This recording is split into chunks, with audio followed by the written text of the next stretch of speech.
In this problem, we're looking for the sum, difference, product, and quotient for these two functions, as well as the domain of each. I'm going to start by finding the domain of each, so I remember that I have to look at the original f and the original g to find the domain. If something's restricted from one function, then it's going to be restricted from the sum, the difference, the product, and the quotient. And the quotient also has the additional requirement that the g of x, the denominator, cannot be equal to 0. All right, so let's look at the domain of each of these. So let's look at f first. So this one says that f minus x must be a positive or non-negative number at least. So if I solve for x here, then I get negative x greater than or equal to, I'm subtracting 4 from both sides, I get negative 4, and then flipping the sign and flipping from negative, dividing everything by negative 1 or multiplying by negative 1 to make that a positive x. I flip the sign and I get 4. So x must be less than or equal to 4. That's my f of x domain.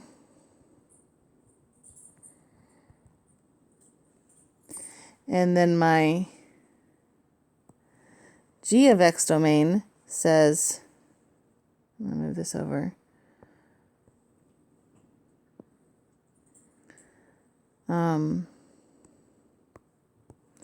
That this domain, this has to be x plus 3 has to be non-negative.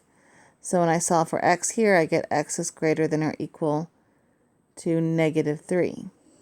So that's my domain for g of x. So when I put those together, my sum, difference, and quotient and product have all of those, both those restrictions. So when I put those together, I like to look at a number line to kind of think about what these look like together. So I'll just draw a number line in the blue. For the f of x, we have all the numbers that are less than, and there's a closed circle here because it's less than or equal, and it's all the numbers less than 4. And the brown restriction, the g of x domain, has all the numbers that are greater than negative 3. So where do those intersect? That's what this little symbol means. The intersection means both those things are happening. So that is between the 3 and the, I forgot to label the 4, and the 4, and including the 4. So that tells me that these three domains, both those things have to be true, which means that those domains are restricted to all the x values between negative 3 and positive 4. So that's true for these three. And then the quotient, so actually I'm going to write that somewhere. Domain, let me think about how I want to write this. I think I'll just write it on the bottom of the screen. So the domain of f plus g is negative 3 to 4. That's true for the sum, the difference,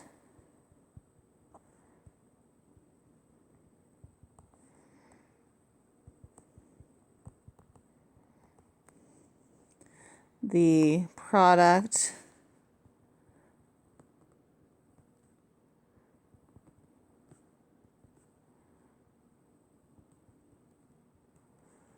and the quotient also has that domain, but with another added restriction that it can also not be equal to 0. 0 is in there, right? So 0 would be like right here-ish. No, a little bit further left. Over here somewhere, there's a 0.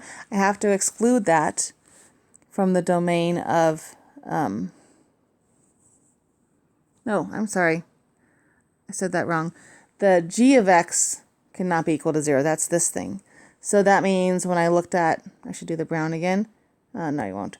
But this was my restriction on g of x. The only difference I need to do is say, okay, it has to be, it's strictly greater than now because it can't be equal to 0. So if I do x plus 3 is strictly greater than 0, then I end up getting x is strictly greater than negative 3.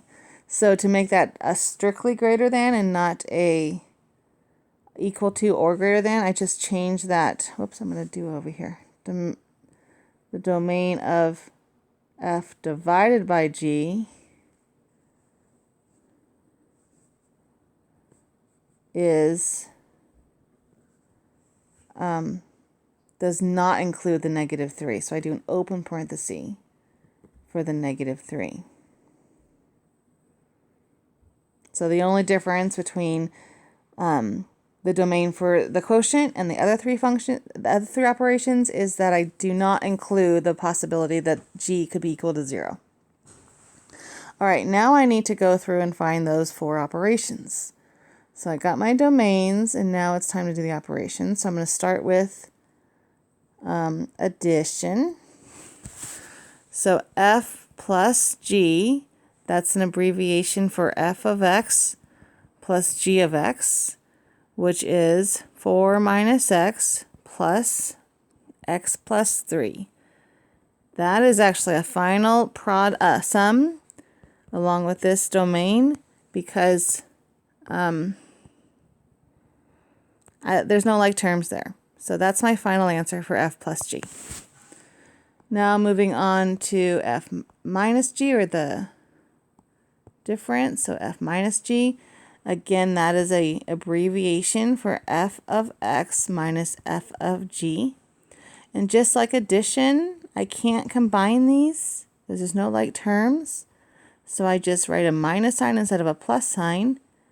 And there's my final answer, along with that domain that we found at the beginning.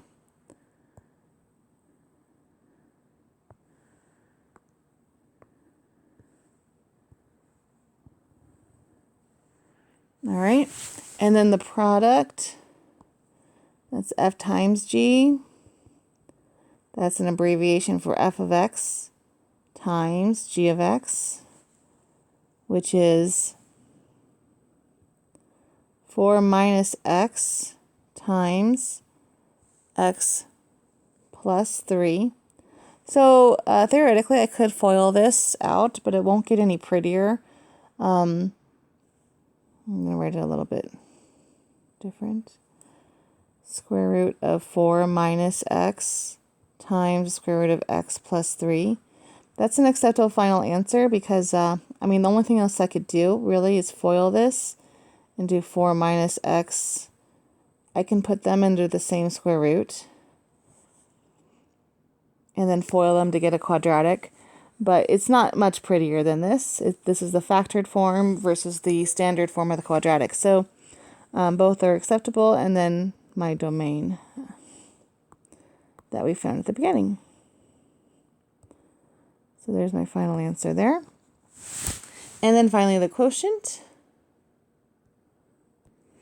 of f over g, f divided by g, that is abbreviation for f of x divided by g of x, which is 4 minus x square root of 4 minus x over the square root of x plus 3. This one I'm going to simplify just by rationalizing it. I want to get that x plus the square root sign out of the denominator. So to do that, I can multiply by a version of 1. That's not going to change the value. When I square whatever's in the denominator, I end up getting rid of that square root sign. So I end up with x plus 3 in the denominator and square root of 4 minus x times x plus 3 in the numerator, with that original domain that we found in the beginning of the problem. Whoops. And there's my final answer for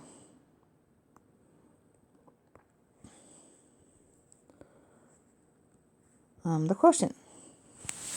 So there's my 4 final answers.